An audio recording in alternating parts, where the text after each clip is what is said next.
Kita bicara bisnis sekarang. Sahabat kenal dengan istilah pain point. Benar, pain asal kata dari sakit yang di point, yang ditunjuk. Sederhananya arti terjemahan bebasnya, pain point adalah menunjukkan di mana tempat yang sakit. Dan dalam istilah bisnis ada yang namanya pain point. Pasti ada yang saat ini menggeleng-gelengkan kepala yang bisa diartikan belum tahu. Baik, kita lanjutkan. Proyek, bisnis, atau pekerjaan, kalau kita tidak bisa menemukan pain point yang tepat, itulah yang membuat sukses rate-nya rendah alias gagal atau lama. Sekali lagi, keterampilan menemukan pain point adalah kunci sukses. Bisnis bisa kembali modal dalam 5 tahun, bisa kembali dalam 1 tahun, atau bisnis bisa rugi, tidak pernah kembali modal hanya karena salah mengidentifikasikan pain point. Jadi, masalahnya dalam marketing plus selling, kita harus bisa mengidentifikasi mana yang needs, mana yang wants. Ketika kita memahami perbedaan needs dan wants keduanya, maka pain point akan mudah terindikasi. Ketika pain point ditemukan, maka perpetual perception position proyek kita pasti ketemu, dan disitulah proyek mulai ditemukan titik mulainya, titik nolnya, dan pasti sukses. Oke, sampai sini pasti ada kepala yang mulai penat. Ini apaan lagi sih? Emang berbisnis itu segini rumit ya? Pantas hanya sedikit yang mau menjalankan. Nah, itu si engkoh-engkoh di pecinan gak belajar beginian, tapi pada jadi juragan kaya-kaya tuh. Pedagang kain orang Padang di Tanah Abang, juragan warteg Bahari Tegal, gak belajar beginian di kampungnya, rumahnya bersusun-susun, tingkat gedong semua kayak di Jakarta, mobilnya banyak, kaya semua, gak belajar beginian. Ada yang komentar begitu, dalam hati sih kayaknya. Sementara ada yang lain lagi, para mantan pejabat Pemda, mantan bupati, para mantan gubernur, mantan bos BUMN, mantan anggota DPRD, DPR, yang gajinya mungkin belasan juta tapi punya miliaran uang di kantong mereka, dan mereka gak ada tuh yang belajar beginian, tetap aja pada kaya-kaya.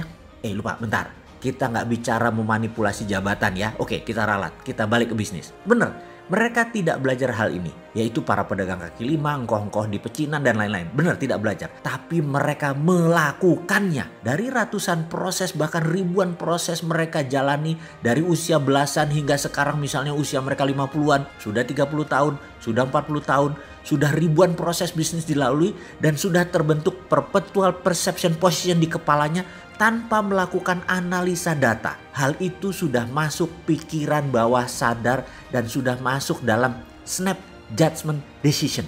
Itu artinya mereka belajar juga, hanya secara tidak sadar dengan melalui perjalanan dan pengalaman hidup mereka. Seseorang dengan insight dalam tanda petik bisnis yang dalam tadi, jika melihat sebuah tempat usaha, dalam sekejap mereka bisa tahu ini akan jadi besar, ini pasti gagal, ini bakalan hanya jalan di tempat. Matanya dengan cepat menemukan titik pain point. Otaknya dengan cepat menemukan di sini needs-nya. To make story short, wants atau keinginan itu adanya di pikiran atas sadar atau dikenal dengan istilah conscious mind. Needs atau kebutuhan berada di pikiran bawah sadar atau dikenal dengan sebutan subconscious mind.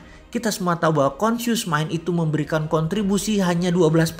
Sementara subconscious mind memberikan 88% kontribusi kepada kehidupan. Namun subconscious punya kelemahan. Mereka tidak punya value, tidak punya perception. Jadi Anda harus mengenal apa itu subconscious, karena disinilah kunci sukses Anda. Maaf, data lengkapnya nonton aja di video Sadar Kaya Advance. Kita lanjut ya. Hubungannya dengan marketing plus selling jadinya apa? Keputusan membeli. Sekali lagi, ini huruf kapital nih. Keputusan wants, keinginan, bukan keputusan needs, kebutuhan. Begini contohnya needs, seseorang akan kebutuhannya dengan transportasi. Wants-nya ingin naik Mercy. Sekali lagi, needs tidak bisa diubah, wants bisa diubah. Jadi kebutuhannya akan transportasi tidak bisa diubah, tapi keinginannya naik Mercy bisa kita ubah. Gitu ya, harus diingat ya. Subconscious sulit diubah, conscious ikut angin. Selling itu conscious mind, marketing itu subconscious mind. Nah, mulai pening kan sekarang? Baik, sampai di sini pasti mulai nyambung dengan apa yang saya maksud di awal diskusi ini, yaitu pentingnya menemukan pain point, pentingnya mengidentifikasikan needs dan wants, di mana hasil akhirnya adalah membuat software perpetual perception position, yang mana hal ini harus diletakkan di bawah sadar seseorang agar dia bisa dan pasti menjadi sukses keputusan bisnisnya karena semua keputusan bisnisnya pasti benar. Sekali lagi, saya memberi ilustrasi. Needs, wants, pain point, perpetual perception position dalam sebuah pemahaman. Jadi semua pelajaran di awal kita ulang dalam sebuah pemahaman. Seseorang tinggal di Cibubur, kerja di Jakarta. Setiap hari dia bersama 2 juta manusia yang lain berangkat pagi hari. 2 jam sampai 3 jam sehari dia habiskan waktu di jalan untuk berangkat kerja. Kebutuhannya memindahkan dirinya dari rumah ke tempat kerja adalah masalah transportasi, itu adalah needs. Setiap hari dengan kendaraan umum dihabiskan waktu 2-3 jam.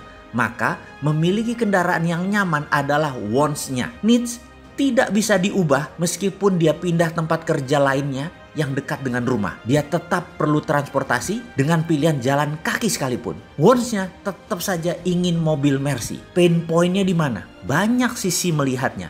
Ada puluhan pain point-nya. Dapat satu saja Anda jadi milioner. Salah satu pain point, lihat saja Gojek, lihat saja Uber, lihat saja Grab. Ada lagi yang lain? Ya pasti ada. Sekali lagi saya tanya, pain point-nya mana? Satu sudah dilihat oleh Gojek dan Grab. Pasti Anda sudah mulai tangkap. Sekarang pasti Anda sudah mendapatkan aha momennya. Apa masih belum? Ada banyak contoh loh. Ada puluhan pain point-nya. Apa masih perlu penjelasan? Apa itu perpetual perception position? Ini belajar bisnis apa belajar psikologi ya? Kita lanjut.